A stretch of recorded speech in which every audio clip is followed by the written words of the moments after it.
Hey, how you doing? My name is Ryan, and today I'm previewing the Summer 2025 LEGO Marvel sets and deciding which ones are worth buying. Is this wave of sets finally putting the troubled theme on the upswing? Or will LEGO Marvel keep disappointing us with mediocre builds and figures? I'll go through each set and look at the concept, build, figures, and price before deciding if the set is a stud and worth it, or a dud. Now, as always, this is just my opinion. If you want to buy all or none of these sets, that's totally fine. I just hope you use videos like these to make smarter buying decisions. So with that out of the way, let's get started with our first and smallest set. 76320, Iron Man and War Machine versus the Hammer Drones. 204 pieces, 2 figures, $23. The concept here is great with a small-scale recreation of the climax of Iron Man 2. I personally would have preferred a new Justin Hammer figure, but fine, we can't always get what we want, all well and good. The execution of this set is where things go off the rails. So these Hammer drone robots look pretty close to their film counterpart, oversized, goofy-looking automatons. But the lack of shoulders make these LEGO renderings resemble voodoo dolls more than robots. With the bulky chest, flimsy limbs, and extensive use of ingots, the Hammer drones feel like minimalist builds you'd find in an advent calendar. Or the kind of robot you'd piece together with the extra parts from a larger set, like a modular, for example. You know, it's funny, I had planned on a similar idea for my Iron Man 2 polybag, as I'm making every MCU property into a custom set. And it's one of those situations where I'll have to put my money where my mouth is in order to make a better version of this Hammer drone build, so we'll see how that goes in the future. So how about the figures? Well, I think they're both repeats. We get another Iron Man Mark 6, so anyone who wanted that suit but didn't want to buy the Marvel logo set or the latest armory, here you go. Easily the cheapest retail way to get him. Same goes with the War Machine Mark 1. If you didn't want to buy the previous Iron Man armory or the Avengers Tower, here you go. Now, I will put an asterisk next to that new War Machine because there's always a chance with this configuration of shoulder-mounted cannon and bracket that Bricklin could consider this War Machine a new figure. So he might not be new per se regarding the design, but he might be new regarding the configuration. Now, for 100%ers like me, that obviously counts as a new figure. As for everyone else, pretty sure these are repeat figures. So for an estimated price of $23, does this set have any value? Personally, I don't think so. The builds aren't great, the figures aren't new. If you don't have either the Iron Man Mark 6 or the War Machine Mark 1 remake figure, for 23 bucks, that's a pretty fair deal. But for casual fans of LEGO Marvel, I think this set is a dud. But how about set number 76319, Captain America vs. Thanos? 107 pieces, 2 figures, $40. Looking over the concept for this set, it's pretty clear that somebody in the 4+ line loves the Thanos Mighty Micro. The ship design is near identical to his old Infinity Gauntlet cart. Also, this is our third Hero vs. Thanos 4+ set we've seen. Maybe it's time to move on to different villains or different styles of sets. We got that Hulk motorbike set in 2024, and that was a cute idea, but LEGO seems oddly fixated on younger Thanos sets. And if that's a corporate mandate and not the musings of some passionate designer, that's fine, but that means it's time for a Thanos copter. We've had way too many playful sets featuring the Mad Titan to not have a Thanos copter yet. But what about the actual builds? Well, it's a 4+ set, so I'm not expecting much. Again, the Thanos ship is a twin of his Mighty Micro Machine. The giant fingers forming a fist at the front is a technique we've seen before. The Captain America ship does have some nice shaping to it for only being 20 pieces or so. We also have this crystal cave build, which is odd because Thanos has a crystal on his ship already, so maybe he just really wants 2 crystals. Looking at the figures, I think both are new, but different levels of new, different degrees of being new. Thanos appears to have the same torso and head print as his Hulk monster truck version, but this time without the shoulder armor and with a helmet. So it's new, but not like new. We do get a unique Captain America torso print, which I'm quite a fan of. We don't have a ton of modern Cap figures with more simplified designs, so this quasi-Avengers 1 look is quite nice. And both figures have plain dark blue legs, which, yeah, that's something alright. So how about the price? Well, 40 bucks is quickly becoming the standard for these 4+ sets. That's absurd, because I don't think there's $40 worth of value here. There's really only one new figure and technically only one new figure piece, and not enough draw with these builds. Now, yes, 4+ sets rely more so on larger pieces like this rock face and windshield, and those could raise the price. But I just don't see this set being worth more than 20 bucks. I think this is another dud. But what about 76322, Avengers Endgame Thor vs. Chitauri? 373 pieces, 7 figures, and an estimated price of $54. So is this supposed to be an accessory pack to the Endgame final battle diorama? Because the figures and characters are entirely unique, but the style is also different too? I don't think you can fit these new characters and builds onto that smaller base, so making one complete Endgame final battle display will require some custom building. I am glad we finally get LEGO versions of these giant Chitauri monsters, that's a positive.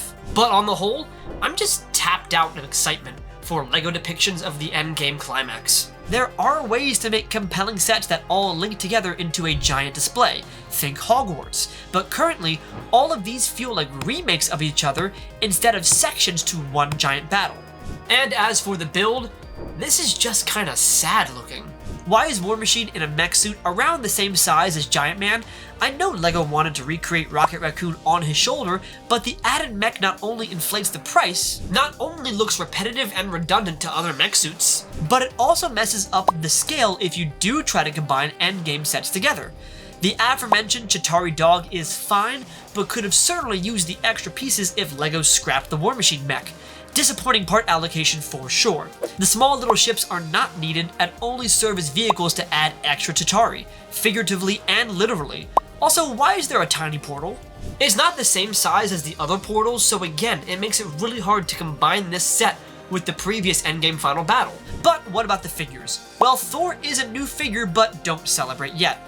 He has the same torso, head, hair, and legs as the Marvel logo Thor, but with the new rubberized cape, and I just don't understand that decision. If LEGO never intended to make a new Endgame Thor print, why not just include this repeat version in the other Endgame final battle set so you have the main 3 heroes fighting Thanos? Why did you separate the heroes for budget versions if you were never going to make new versions of 2 of the 3 main heroes? Sure, we get a new Endgame Rocket Raccoon figure, and sure, we get the Iron Patriot Mark II. And both those figures do look rather nice, although it is kind of odd we got the Iron Patriot Mark II just a few months after we had a brand new Iron Patriot Mark I. And I'm pretty sure the leg printing is the same on both versions, so why'd you make this figure? Why not allocate that budget towards a new Endgame Thor? You know, one of the big 3 Marvel heroes? Oh, and the other 4 figures? Yeah, they're all just Chitauri. Boo. For a price of $54, yeah, I'm glad it's not another $100 Endgame battle diorama, but this one just seems so minimalist with so little draw to keep you engaged in the set. New characters and figures we've seen very recently, and the one figure that should have been new is a repeat. So this set is yet another LEGO MCU dud. So far, it's not looking good for LEGO Marvel as a theme. At this point, they might never escape their mediocrity. So why don't we move away from the MCU and towards the other movies in the Marvel multiverse? Like 76321, SpiderMan vs. Doc Ock subway train scene.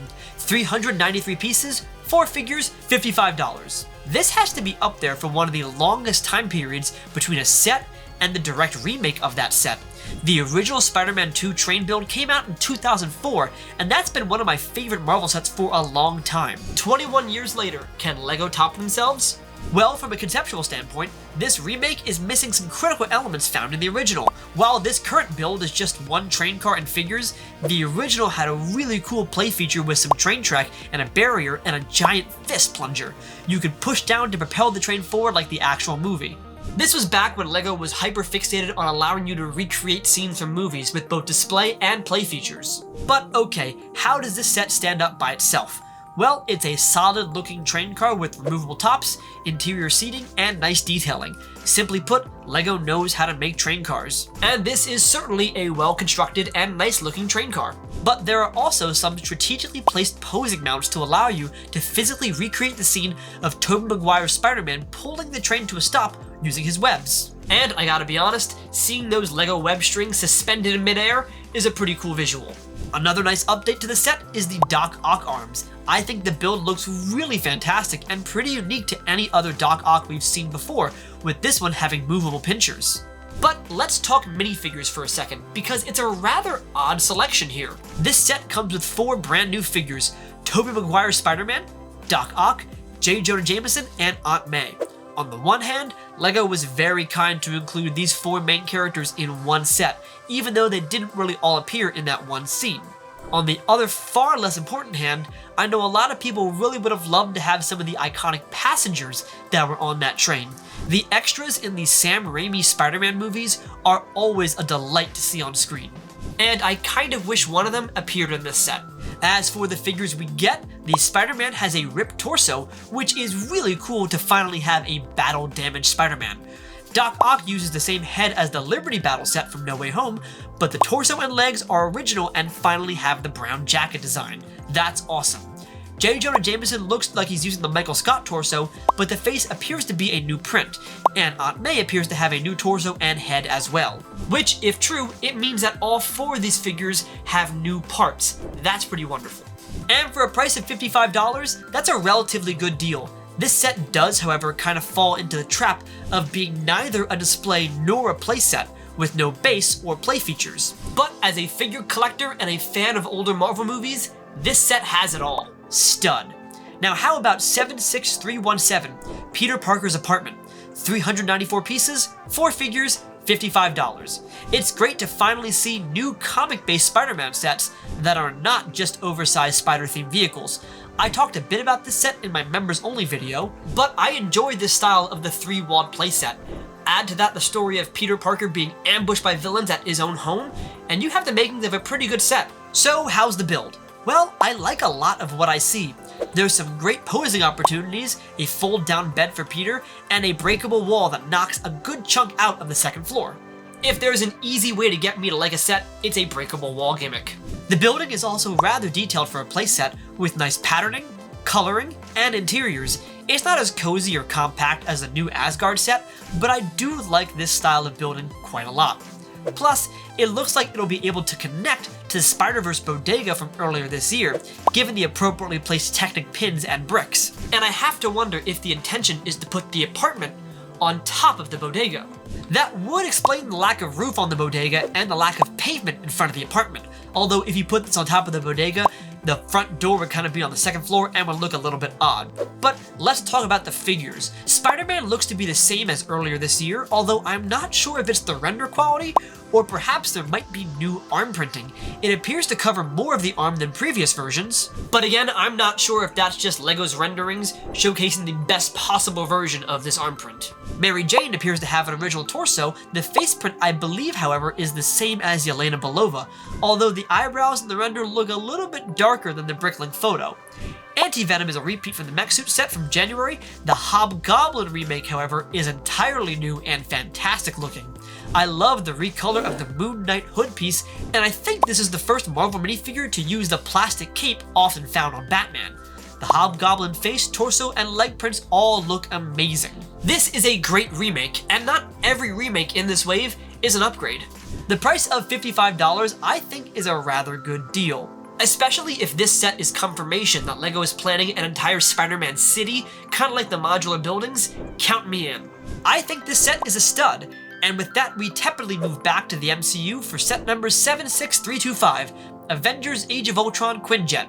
1,131 pieces, 5 figures, $130. So it's been a few years since our last large-scale Quinjet, but we also just got a smaller one in January. And I'm just kind of Quinjetted out. I know there aren't as many memorable vehicles in the MCU compared to like Star Wars or Harry Potter, so perhaps I'm just personally tapped out of this style of ship. Which is a shame because the build on this one looks incredible. The detailing and shaping on the front is fantastic, the coloring on the wings is great, and the paneling on the top and sides is also quite wonderful. Even the display stand looks nice with some posing mounts on the base of the stand to allow for a really nice overall piece. So the build is great even though the concept is kind of worn down. How about the figures? Well, it's a bit more of a mixed bag. Iron Man, Hawkeye, and Black Widow are all repeats. Then there's the remake of Quicksilver. Hooray! We finally have a new version of Pietro Maximoff after about a decade of waiting. Is he any good though? Well, the torso looks pretty incredible. I love the texturing across the entire design. It makes it feel like a wicked running shirt.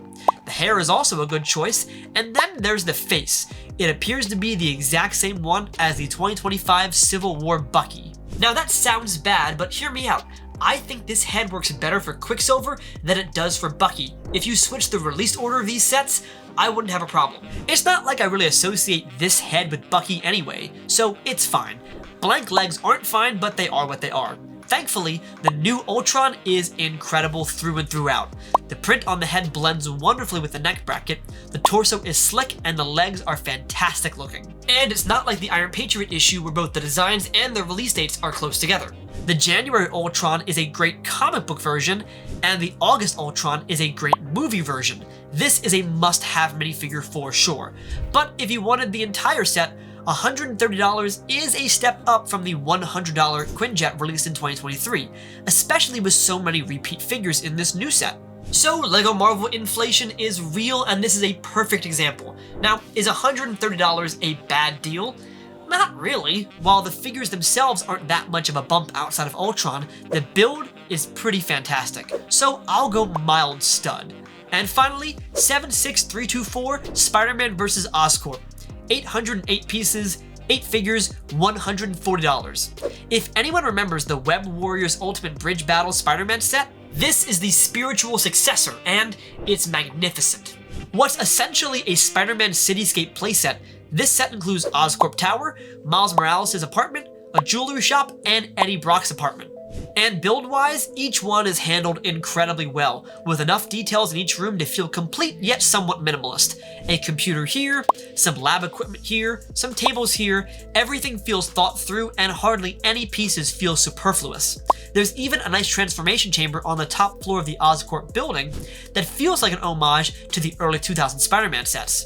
But how about the figures? Well, the Spider Heroes, Peter, Miles, Gwen, and Julia, are all repeats, while the villains are new. Norman Osborn looks to have the head of Arthur Weasley, which is a more obscure print and the first use case for this head in Marvel. This is something I try to do when I'm making my own custom minifigures, so it's wonderful to see LEGO adopt this mentality.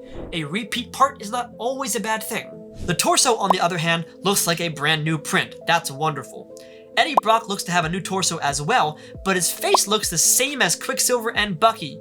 A bit odd to have the same head for two different characters in the same wave, but it's ambiguous enough that it could work. Still, we are seeing the LEGO Marvel theme's budget crunch on full display with moves like these. Kraven the Hunter returns to minifigure form after a long hiatus, and he uses the same head as Doctor Strange this time. Why not go with a lesser used print like Whiplash for a more unique look? The new torso design works well, it's a clean modern remake of his original look, but I would not call this new Kraven better than the first Kraven figure, and that's disappointing. Also, Kraven, Eddie Brock, and Spider-Woman all in the same set? I see what you're doing there, LEGO. Pretty sneaky. There is one standout figure in this set, and that's the new Goblin. Modeled after what appears to be a 6061 iteration, the robotic suit design is fantastic. The shading and coloring is wonderful, the flow from the torso to legs is perfect, and the face is well rendered too. This is where the majority of the figure budget went, and it shows, and it's beautiful. Speaking of which, the Oscorp building is priced at $140. For reference, that bridge battle set from earlier retailed for $100 and came with 7 figures, 5 unique to that set. We're at the point now where a 50% markup can and does exist within the LEGO Marvel theme. So on the one hand, I think this set, from idea to execution to figures and character selection, is a stud. But from a price perspective, this is almost absurd. Not even 1,000 pieces, and this is more expensive than the Age of Ultron Quinn Jet. While I love this Oscorp set and the ideas it stands for, I'm probably not gonna buy it. On the whole, this summer wave of Marvel sets shows that the theme has some life outside of the MCU, and the designer's reliance or contractual obligation to make nostalgic Endgame or Avengers sets might be hurting the theme more than helping sales. Meanwhile, legacy movies and comics might be critical in allowing designers to stretch their legs into new concepts and set styles. But that is the August 2025 wave of LEGO Marvel sets. Which ones do you intend to buy on day one? And do you think these sets are the right move for the LEGO Marvel theme? Let me know in the comment section down below. And by the way, if you're trying to figure out the most efficient and cheapest way to buy all of the new figures, I'm working on a members only video that goes over my plan. And as always, if you like this video, be sure to subscribe to the channel, and thanks for watching.